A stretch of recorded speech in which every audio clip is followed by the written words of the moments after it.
This is the download from Sounds Profitable, your daily source for the essential news in the business of podcasting. I'm Gavin Gaddis. Here's what you need to know for today, Tuesday, April 14th. First up, everyone wants to buy a podcast again. In a pre-pandemic era of podcasting, companies already in podcasting or adjacent to the industry drove mergers and acquisitions. Spotify bought Gimlet, SiriusXM Media bought Stitcher. The buyers had existing vested interests in podcasting. Now, OpenAI has acquired tech podcast TBPN. The Chernin Group has invested in groups like Goalhanger and AudioChuck, and Fox Entertainment has acquired Red Seat Ventures. Steve Raizes argues the main difference is that this new wave of merger and acquisition activity focuses on audience rather than raw numbers. As the podcast landscape 2025 data shows, 55% of Americans have listened to a podcast in the past month. The medium has reached mainstream status, but pure reach doesn't make a company valuable. Today's acquisitions represent investment in shows that have proven they can leverage their audiences. Next up, scale is the strategy. Intimacy is what works. Oxford Road's Orbit tool finds 80% of the top 15 podcasts for advertisers in March 2026 were independent. The Sound Insight's Ben Robbins reflects on a cycle he's seen repeat with networks and content publishers over the years. An initial focus on niche content shifts to chasing broad hits to offset the cost of unprofitable niches. Independent shows can focus on their niche without outside pressure to appeal to broader audiences because they already have a built-in audience. The success of independent shows isn't an argument against networks, but it is a sign not to confuse scale with effectiveness. Robbins argues the publishers and platforms that will thrive in the next phase of podcasting will be those who figure out how to invest in polished content while still honoring the specificity and quirks of niche content. Next up, the company cloning famous podcasts.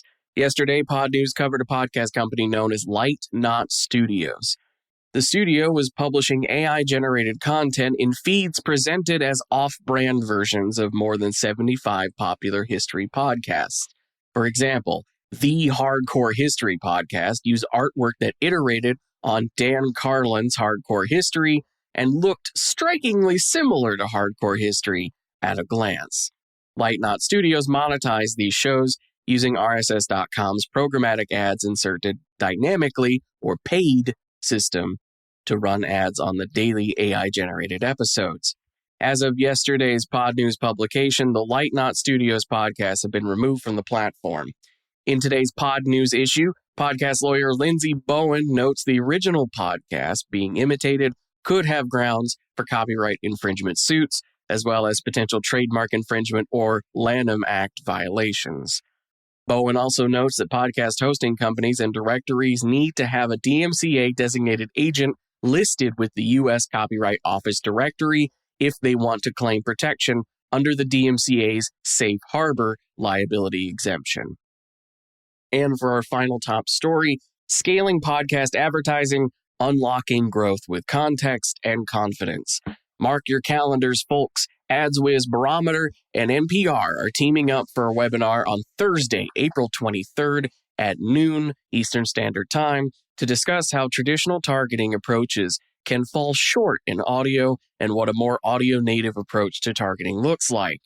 The presentation will feature SiriusXM Media and AdsWiz Director of Ad Quality Measurement, Stacey Hultgren, and Barometer CEO and co-founder Tamara Zubadi Nelson, as well as NPR SVP Corporate Sponsorship Scott Davis.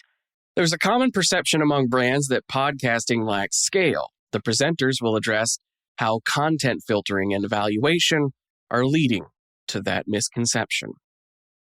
As for the rest of the news, Podzio has new sponsored segment in today's Pod News, promoting its development into, quote, a full-spectrum AI producer assistant, end quote. Ozen.fm has named Bruno Pinheiro as its new network manager, reinforcing the company's continued investment in podcasting and expansion across the Latin American market. Jacqueline Westphal is now Director of Strategic Marketing Enablement at Libsyn. This week's episode of Podcast Perspectives featured a discussion on how creators and advertisers are adapting to the growth of video podcasting. Special note, this episode was recorded live at South by Southwest 2026 in Austin, Texas. Marketing Brew has a download page for Odyssey's State of Audio Sports Fandom Report, and Pierre Bouvard has a new presentation on how marketers and media agencies understate the sales effect power of ad creative and overstate the impact of targeting.